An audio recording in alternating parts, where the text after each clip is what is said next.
Welcome to the newest episode of Beyond the Fame with Jason Fraley. I'm your host, Jason Fraley, picking the brains of the top filmmakers, musicians, and artists of our time. The Isley Brothers performed live at Bethesda Blues Jazz for 2 nights on Friday and Saturday. I spoke with Ernie Isley in 2017 when he performed at Wolf Trap to celebrate what would have been the 75th birthday of Jimi Hendrix. Thank you so much for joining us, Mr. Isley. Thank you, Jason, for the call. We're celebrating both Jimmy's, what would have been his 75th birthday, but it's also a 50th anniversary of his DC debut at the Ambassador Theater. Explain how you got involved in this. Did Wolf Trap reach out to you, or how did this thing come together? Well, we had done a tribute to Jimmy last December in New York, and it went very well.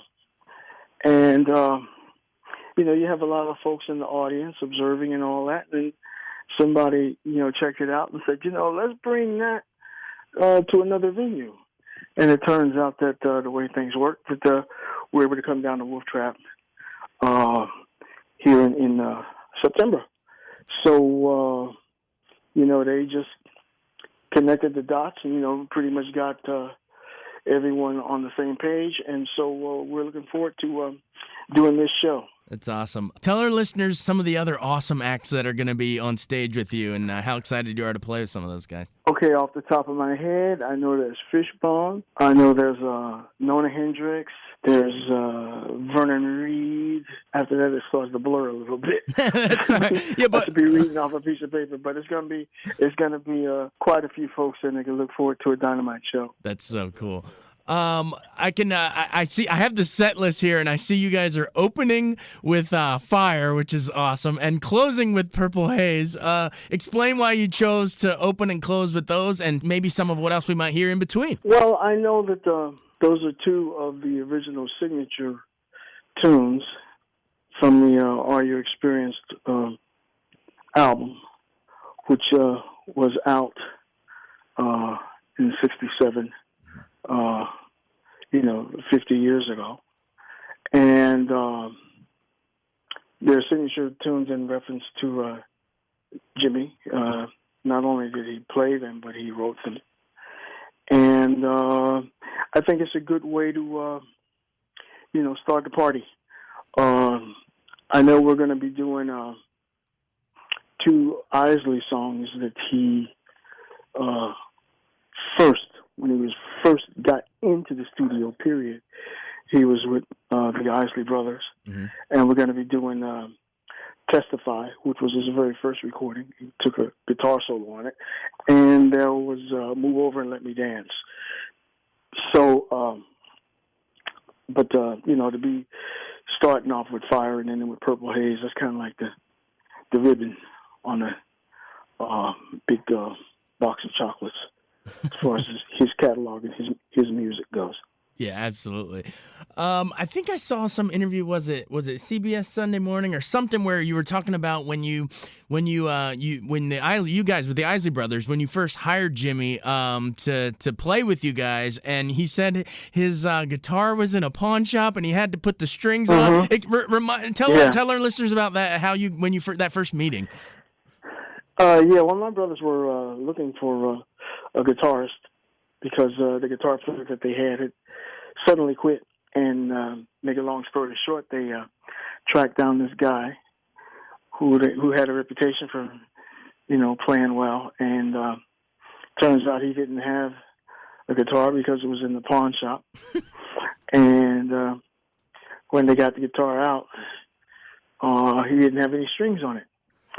So after he got the guitar and, restrung it and started playing, Kelly and Ronald, hired him like on the spot and said, you got rehearsals like a few days from now in New Jersey, and I can't make rehearsals in New Jersey because I don't have a place to stay.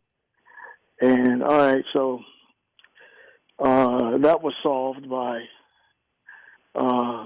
him staying at our mother's house, where me and Marvin were as kids, and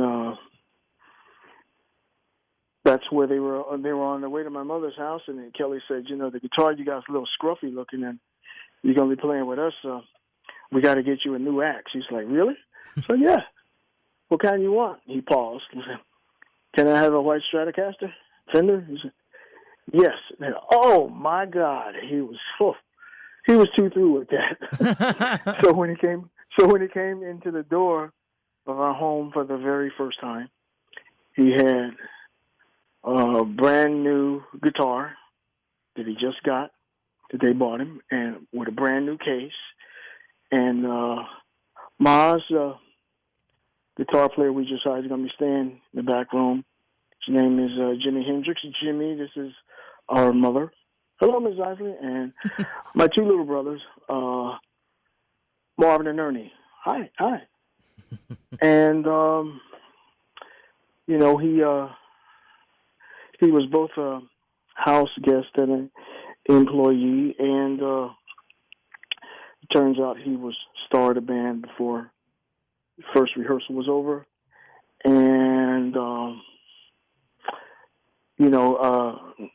I, frankly, although I was 11 years old, I had never heard anybody play guitar like that. That was like March of 1963.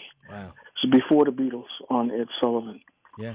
And when, as I said on CBS Morning, when the Beatles played Ed Sullivan in February of 64, and he said, ladies and gentlemen, the Beatles, I'm sitting on the couch on the left side, and my younger brother Marvin's on the right side, and Jimi Hendrix is in the middle.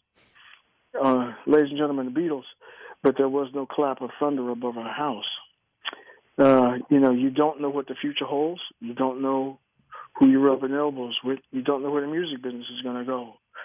And a few days after that was a meeting with all the members of the band, and my oldest brother Kelly took the floor, and amongst other things said, this English band has changed everything, and I don't know what it's going to be like even for Elvis himself, but I think we're going to be all right because I know the Beatles do shout and twist and shout in their repertoire, which they did. Right, because Isley did that first. Yeah. Yeah, and then Kelly said, now, they got two guitar players, but we got Jimmy. And when he said, but we got Jimmy, I looked over at Jimmy, and Jimmy was grinning ear to ear at that remark. From that point on, he played all the time. He played very well. I didn't understand why he was practicing so much because he was that good. But eventually,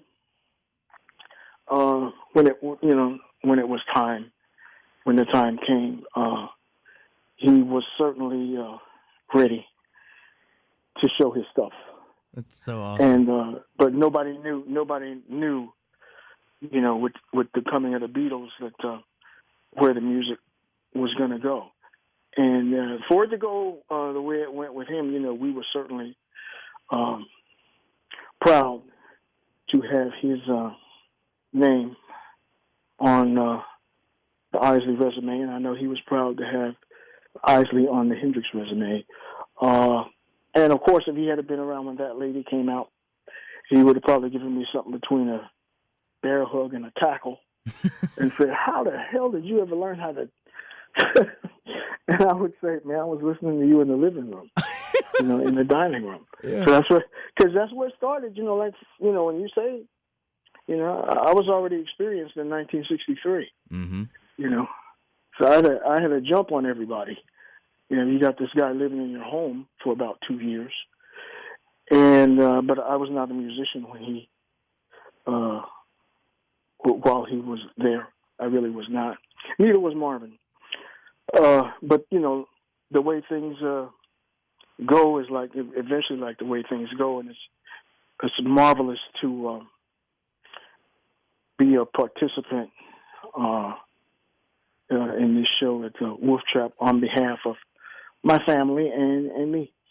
That is such an amazing story. You're making my job easier for the piece I got to produce with all these great stories. I'm sitting on the couch with Jimmy. Yeah, so great. Hey, man, there's tons of, when somebody's in your house for like 2 years and he's playing guitar every day Yeah. that you see him, he's playing a guitar, whether it's in the amp or, without the amp. He's playing before rehearsal, during rehearsal, after rehearsal. The ironic thing was, sometimes with the band playing, amongst other things, it's a whole long story, but, the police would come to the house as it got, near night. And, Mrs. Isley, hi, how are you?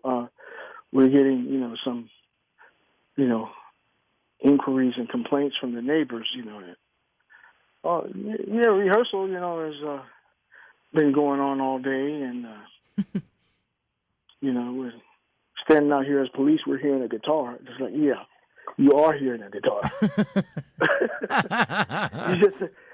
You're hearing a guitar, all right. Yeah, it's true, you are hearing it.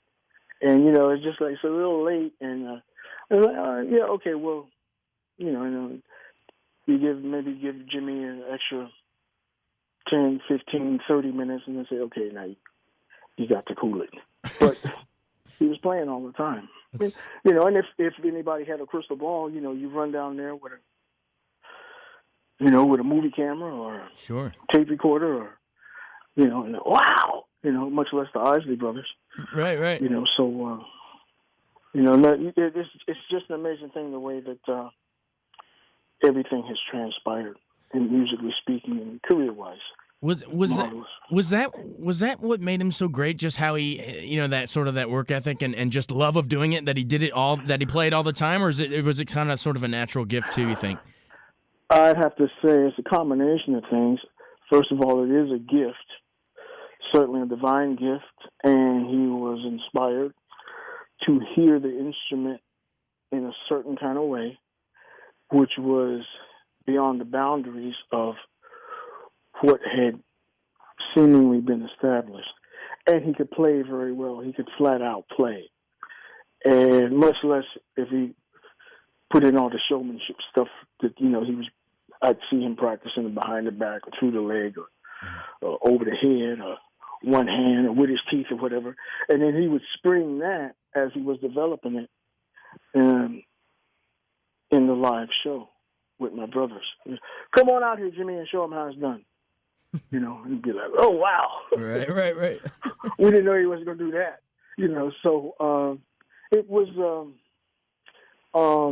the whole thing was, since it involved discovery and practice and learning, I think on everybody's part, involved. Needless to say, it's the more you go into it, the more, in a lot of ways, astonishing it would be, because you have to talk about a lot of different aspects of a person's life, actually, and his living it. So he was, he had a great stage presence. He played very well. He learned quick, had a marvelous sense of humor, and had a healthy appetite. He loved my mother. He loved my mother's cooking, so, as we all did, So, and in that way, he was receiving from the jump. He was receiving preferential treatment from the first day. He just, his a gentle, harmless spirit of a person. So he was receiving preferential treatment from the first day. None of the other guys in the band got that kind of treatment. They didn't particularly appreciate it, but please. It's like, man, this person will do that for, without knowing where it was going to go or how it was going to go. Wow, that's so wild that you were there for sort of like not even the ground floor, like the ground floor, and watch him come up. I mean, yes. that's so great. Yeah. If you'll indulge me for 1 second, veering off of Jimmy just for 1 second, just in more of a Isley Brothers question. But before Jimmy entered your life, I mean, you said you were you were the younger brother, obviously watching your older brothers at the beginning of the Isleys, and you joined them later.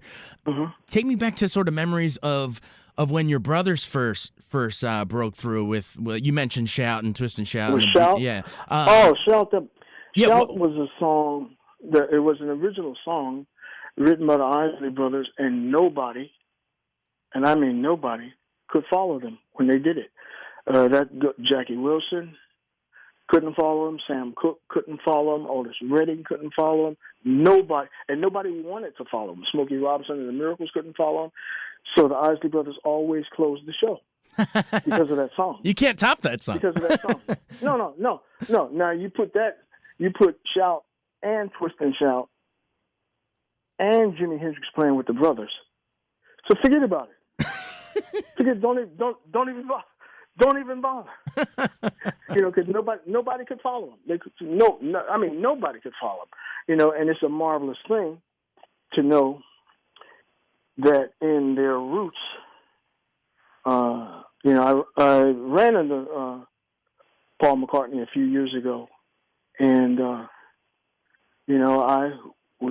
we both gave each other bear hugs, and we're both talking to each other ear at the same time. And I said, Paul, you and Ringo and George, John, you guys are just wonderful. And he said, Ernie, if it were not for the Isley Brothers, the Beatles would still be in Liverpool. Wow. That is high praise. Yes. Very gracious of him. And he went on stage and said that in the microphone. Wow. And then we performed Twist and Shout, the Isley Brothers, Ronald and I, along with Paul McCartney and John Bon Jovi, Jennifer Hudson, Usher, Richie Sambora.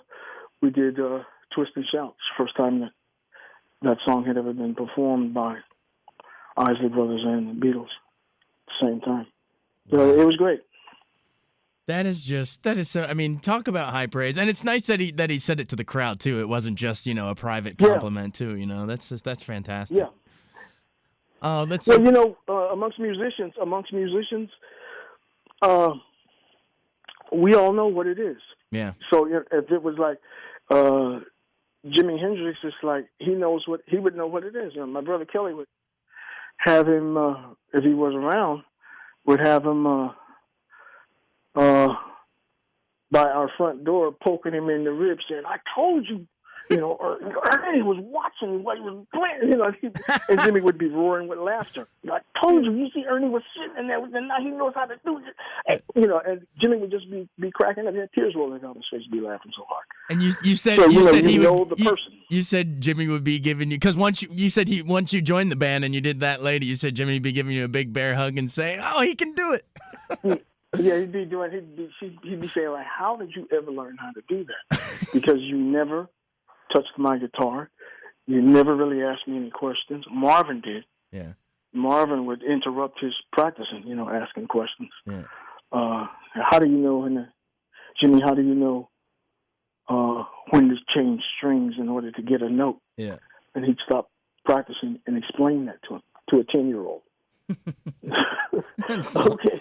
A lot of patience, and many a softball game was interrupted because the band was in the basement, and we'd be playing Twist and Shout, and all my friends were in the backyard. We'd come running into the basement, and Jimmy's playing, and he'd hit a note and sustain it and look around like it's flying in the room, and then reach out with his left hand and grab it and stop. Wow. And then he'd look over at you and wink. Oh my God! He would go into, he'd be practicing, but he'd go into some of the stage persona, in the rehearsal. Man, you friends guys would be like, "Wow, this guy." You guys should have had him during your little, softball games in the backyard. You should have had Jimmy open it with the national anthem for you, like Woodstock. Well, yeah, but at that time, music, you say like March of 1963. Yeah. That's pre-Beatles. Right. That's Dick Clark, Yeah. American Bandstand, Mm-hmm. Paul Anka, Right. Elvis, Fabian. It's a whole other genre. Frankie Avalon, Mm-hmm. Connie Francis, stuff going on at that time. And of course, when the Beatles showed up, they changed everything. Yeah. You know, and it never went back to what it was once they showed up. It never went back. It only went forward. And after the Beatles, of course, in '64, eventually, in May of '67 was Monterey, and Jimi Hendrix made his debut. You know. Yeah, and the rest is history. And the rest is kind of like, well, history. So, but everything happens in a chronological order, and that happened when it was time to happen, and it's a marvelous thing. Absolutely. And I want our listeners, everyone holds up Jimmy, but I want our listeners to really, we got to hold the Isleys up on the same level, man. You guys were just as influential and important as we've heard throughout this interview. So thanks for all of your guys' body of work over there. And I love that you and Ron have been able to keep it going. Even you, God, I'm trying to even think, what was it? Oh, Contagious is what it was called. In the recent years, Yeah. you guys got another, chart-topping hit for a whole new generation. Take me into that and how you kind of, reached a new generation with that. Oh, that was R. Kelly. R. Kelly's mom was a music connoisseur, and her favorite group was the Isley Brothers, and obviously that had an influence on him. And we were working on a record that R. Kelly was producing in Miami at the time, and one day we came in and. It was something he was working on called Keep It on the Down Low.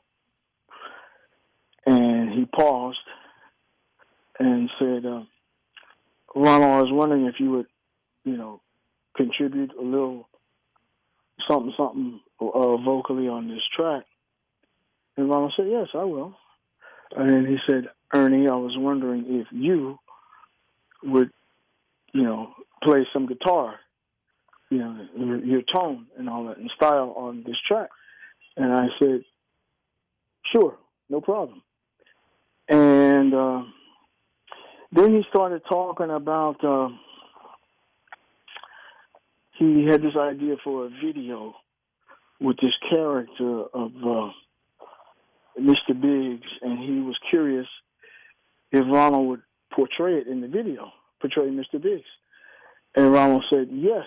And when Ronald said yes, R. Kelly lost it in terms of excitement and enthusiasm. He said, man, this is going to be a video about this guy's bodyguard, Mr. Biggs' bodyguard. He's got his woman. He's leaving town. He wants me to show her a good time, taking her shopping, out to dinner, etc. And, and I get involved with his lady and blah. And he's talking like a mile a minute. But he said, man, I can see this, man. I know it's going to be huge. I know it's going to be great. Turned out that it was. Seriously. And they revisited it. Then we revisited it with Contagious on our record. And, R. Kelly was there again. Of course, there's all other. There's Bone Thugs and Harmony sampled Make Me Say It Again, Girl, for See You at the Crossroads. Ice Cube sampled Footsteps in the Dark with Today Was a Good Day. Yeah. Explain our listeners of how Crossroads was actually a sample of you guys. Well, they Bone Thugs and Harmony had this song, and they used the Isley Brothers' "Make Me Say It Again" as the musical background, and they rapped over top of it. Bum bum bum bum. And and that was the biggest record that year in the industry was Bone Thugs and Harmony. Yeah. See You at the Crossroads. Remember it well. And of course, you start, you go through American popular music or rock and roll or whatever, and you see Isley Brothers in the fine print. Everybody knows Shout. Everybody has performed it. Everywhere. Every wedding, every year a wedding's played. Every time. And people all dancing on the floor. You don't have a wedding without that. No. You don't have a wedding without shout. You don't have wedding crashers without shout. Right. Yeah, the movie. Yeah. The movie. So, between that and Twist and Shout, everybody knows those songs are like a 1-2 punch of rock and roll. It's like Happy Birthday. So we've been fortunate to have that kind of influence and impact on the industry across generations, and our style and music have changed. I mean, we just come out with a new CD with Carlos Santana. So, I mean, that's another moment. And Carlos is a fan, and of course we're a fan of his, and be able to do something together, and it's great. It's just coming out.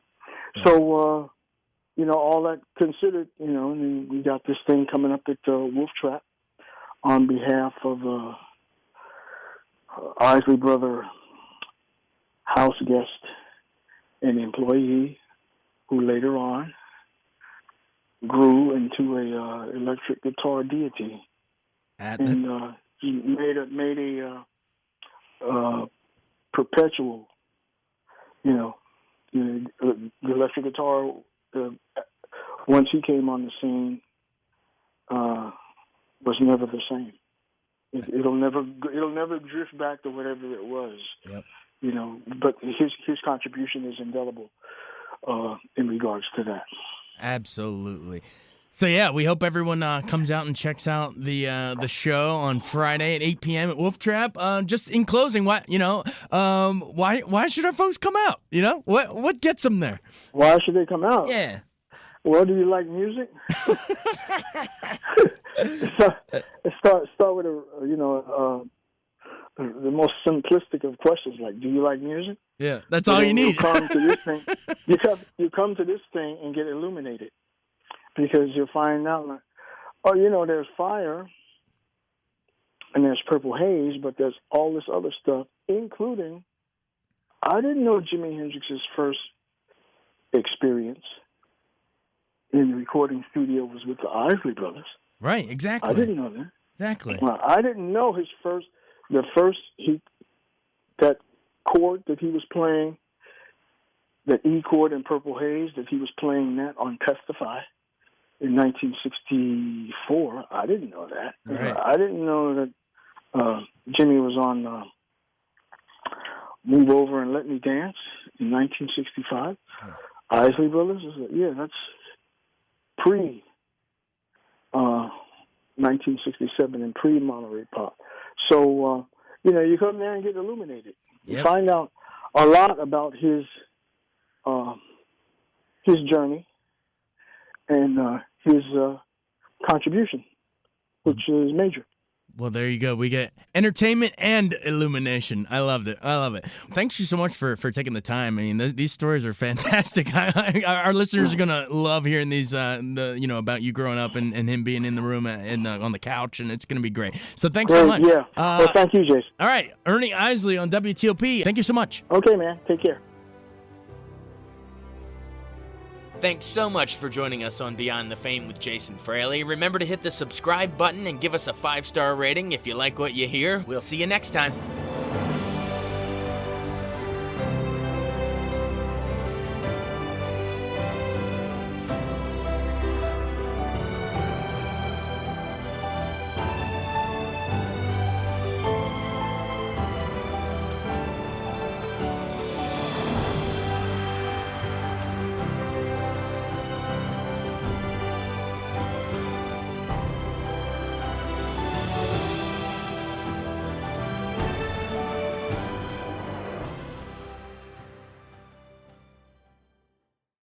I wanted to take a second to tell you about an app I really enjoy. Living in the DC area is great, and Podcast DC gathers all of the local shows that I like all in one local app. Health, sports, local news, politics, and so much more. Podcast DC is the new local app with hundreds of DC area podcasts to choose from. I can earn exciting rewards just for listening and share the podcasts I love instantly. Available in the App Store or in Google Play, listen local with Podcast DC.